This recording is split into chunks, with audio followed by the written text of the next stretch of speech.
work his way out of this position. Keep in mind, he's still possibly going to get sandwiched here if he's not careful. Peter Poyo still close enough that they could continue to play spoiler there for threats. The Yapko and Swizzy also on the wraparound here. They're going to choose to just try and work their way through Charon's Crossing. Not really interested in sticking around. Garrison Shari, center zone right now, chasing down Phaser. Phaser gets inside the tunnel. We've seen some very fun plays go down here, but this dynamic not too exciting. And I mean, it's just simple math, right? There's only so many places you could be. Kiros takes down Shari. They already took down King, and that's going to be quick wraps for that duo. Meanwhile, on the other side, Queasy and Thomas HD right now, very much situated, coming off of the victory royale. No one, just like no one in sight either, right? Very, very comfortable as far as the spacing is concerned right now. Hey, we already heard what the comm sounded like for Queasy and Thomas and what their intention is as far as the matches here today. Just get height, don't get eliminated. It's as simple as that, or at least it sounds like it on paper, but taking height in the first place is the real challenge. It's so easy, right? Just do it, basically, is what Queasy's trying to say here.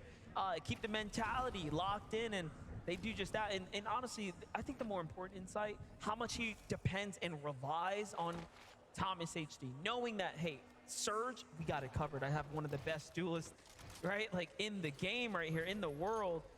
Thomas HD, no stranger to hitting those shots when they matter. Meanwhile, Flixie and Vico, they have to make up for that shortcoming in game number 2, falling in the mid game.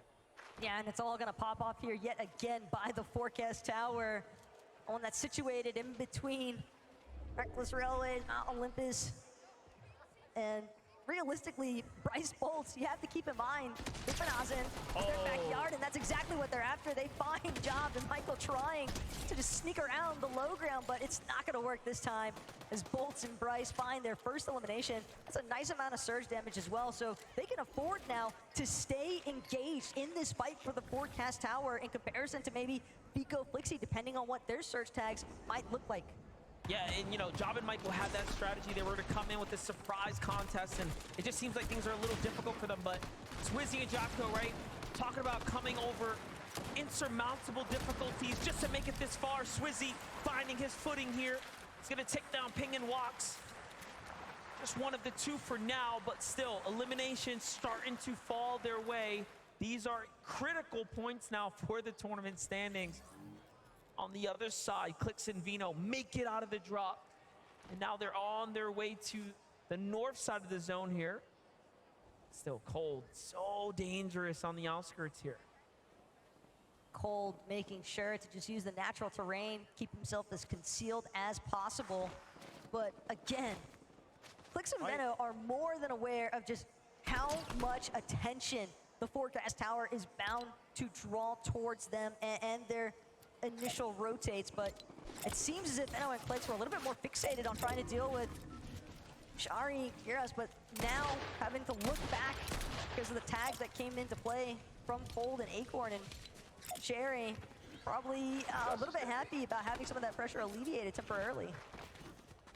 I saw Vino saying, wait, is that a solo rotating back here? So he's a little bit more keen now to rotate towards that duo. Nice find on the Cactus here. This map awareness from Clix and Vino, given that this is their natural terrain, is flexing right now. But Geras and Shari, they let up the pedal a little bit, and all of a sudden now they're perched up above them. Flixie and Vico here do not want to give this one up here, though. They have chased Michael into the storm, who Michael just wants to save his teammate Job, but no. He's pushed the wrong way. First through Bryce and Bolts, now through Vico and Flixie, and just like that, it's over. One of the beauties of LAN, I wish you guys could have witnessed it. Vico's mom getting a chance to see him in action, just shouting the moment that they find those eliminations. Love to see that kind of cheer forward. As Reet and Ritual, they're going to depend on each other here, trying to power through the likes of Toyota and Mipoli, but Ritual, he's lost his shield entirely, has more than enough to recover though, but what he needs is for Reet to continue to buy him time. So much pressure. Both Mipoli and Toyota choosing to take the same angle, at least for right now, but that could provide the wiggle room opportunity here for Reet and Ritual to get a wraparound effect. Really get to lock in right now. Asia has had quite the appearance so far. As I'm looking at the standings on the side, but things are starting to get updated here. I'm seeing teams fall, players and teams get eliminated as things continue to develop here. And talking about Asian teams in the distance, you have Zagu up close, you have Bobby getting closer and closer. So it's almost like Re and Ritual are just getting surrounded by this entire region here. And it's not just Asia either. If I'm not mistaken, it looked like Bugha and Aviv are also kind of moseying their way over towards this action taking place by the weapon bunker. But Re shredding through Mipoli's shield. Not enough to crack him just yet, but still forcing him back. It's clear that Re and Ritual just want box control, take over the space overlying that bunker so they can make sure that they defend it with their own builds. Oh, Kyoto and Mapoli trying to situate themselves for the first stab at the bunker. Bobby and Larpex trying to do the same there as they lurk nearby. On the other side, though, high ground here for center zone, looking for any teams off in the distance. Chicho and Trulix, the surprise pop-up in that end game last round, really showing up for themselves there. Team Falcon and Valiant, If he hits proud of that one. If he hits someone from right there, man. Ooh. Okay, Chicho, we understand. The Monarch pistol, clearly one of your preferences for a reason, but still, I don't expect Chicho and Trulix to leave this position anytime soon. This is their bread and butter. Surge base up, take control of teams that are gonna be forcibly rotating from those outskirt positions on their drops, and just funnel, control the way that they're actually moving on the map. Oh, look at this. Unfortunately, second place Rise and Yuma now down and out. Once again, opening things up for a second there, but so far, that Asian team has put up quite the performance, right? Representing for their region. That's really the best part about this. We play all year to get the best players from every region globally together in one space to compete against each other. What a flagship event here, but on the other side, Vico and Flixie continuing the story here. They have the bunker now. Probably rather content as well, knowing that they could take their time, but there is another team starting to approach their position, but it might just be a duo that's gliding overhead. Doesn't seem like they're gonna bother stopping or recognizing the fact even that there's a duo still lingering inside of this weapons bunker. Chapentini, on the other hand, dealing with the likes of Baka and Pars. Outskirts of restored reels, and this could be a rather dangerous position because keep in mind, Trulix, Chicho, they've got a surge base nearby as well. They could look for prime third-party opportunities, get some good tags in here. Chapentini now on the run here from Baka and Pars. Smart disengage given that low ground terrain is going to be a lot more difficult to play from. Baka and Pars, honestly not in such a strong position themselves. 28 builds is nothing for a player like Baka, especially in this type of lobby. He really has to start to, piecemeal something together, or their end game is it's gonna crumble. It's gonna crumble. Part of the problem for Baka and Pars, though, is that landing by the ship at station, their intent is to try and make a play for one of the forecast towers. We've seen them throughout the majors in the regular seasons, right? And they've tried to consistently make plays for forecast, but they've got to deal with the likes of Peterbot, Poya, who are also making rotates, and it can be difficult for Baka and Pars as well to just maintain their map position because they have so many teams kind of surrounding them, looking to cut them off at every position.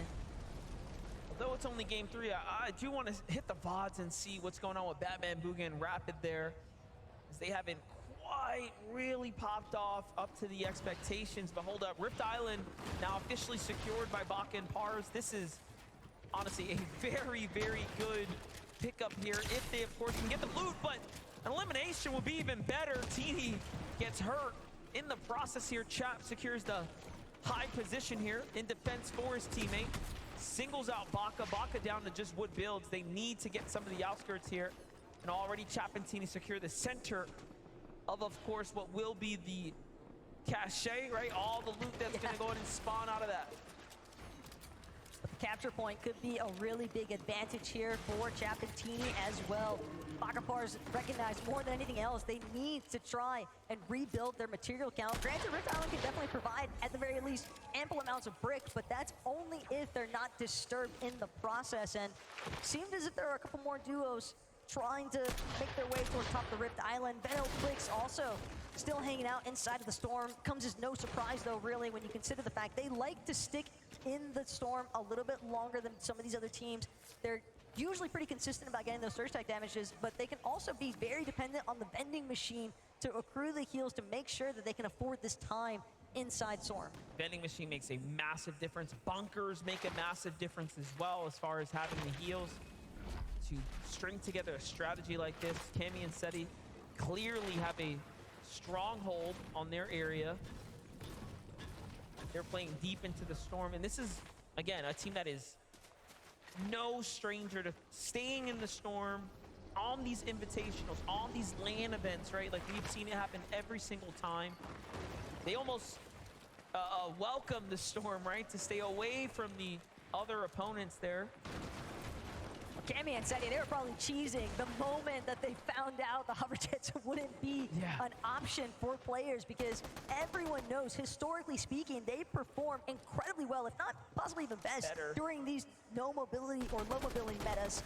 So comes as no surprise, really, they were able to find their surge damage, a little bit to work with at least, Deadside rotations, but Malabuka Merstash, jam-packed action potentially here at Restored Reels. Finding some decent shots, but more important aspect still is that Casper and Prism are under some heavy pressure. Those Storm Surge tags trickling in now might cost them all their splashes. 82 below. Pressure starting to rise here. Giannis gets pushed in, dropped down to low ground. Just letting the Storm Surge kind of do its thing here for now. But Casper doesn't stop. He eggs on solo here into the wall of Pixie and Giannis. We've seen what happened to duos before. It normally doesn't end well. Malabuka and Merstash also lurking nearby, hearing what's happening here. And again, you can technically out-sustain the damage that's dealt, but 25 a tick, not to mention the other teams taking notes, shooting at you as well. Shield crack has gone out. That might be the go sign here for Giannis and Pixie. They recognize the fact, though, this duo looking a little bit too desperate for him. Merstash, Malabuka instead gonna strike from behind. Casper, Prism, they were so fixated on Giannis and Pixie, they had no idea the real threat that awaited directly behind them. Yeah, now Merstash and Malabuka have nothing to worry about. They have so much damage. The refresh is there. They're going to be fully focused in on likely getting to the new line of the storm here shortly. And they saw, like, you know, this team was fighting another team, so clearly they're very much aware. But wait a second, Pixie knocks on the wrong door. This is a full duo. Little did he know, he was likely thinking this was what was left of the other team that was just there, and Giannis falls for being out of position now. Merstash and Malabuka really racking up the eliminations this game. Devious work there by Merstash and Malabuka, though. The way that they were able to separate Giannis and Pixie in that moment. Keep in mind, Pixie definitely still trying to do what he can, but yeah, that is just some very tactical play coming out of Malabuka and Merstash. Their chemistry definitely aligned. Pixie still trying to do what he can, but Malabuka and Merstash, they know it's a solo hidden somewhere amongst the rubble of these pre-existing builds. Pixie trying to hope that he can maintain a little bit better position, but he's just getting shredded. The builds are not going to withstand all the shots coming in. Malabuka Merstash with yet another elimination. 807 damage above as well. They can take their sweet time now on the rotates. And you see it from Merstash's perspective onto Casper. Say huge shot there in the replay. Very well executed. Well, that's going to set themselves up for success. They have nothing to worry about other than get to Storm now. For Vino and Clix, a little bit of a different story here. Still a successful game nonetheless. 2 elims, plenty of material to work with, especially in Clix's reservoir here. However, the damage will start to become a problem soon. But talk about problems here. Kanata's got a big one. He's got XZ Strashy on the other side of the wall. A no teammate, Cooper, who is the returning champion from last year, paired up with Kanata right now. is now found himself watching Kanata having to root from the sidelines. Yeah,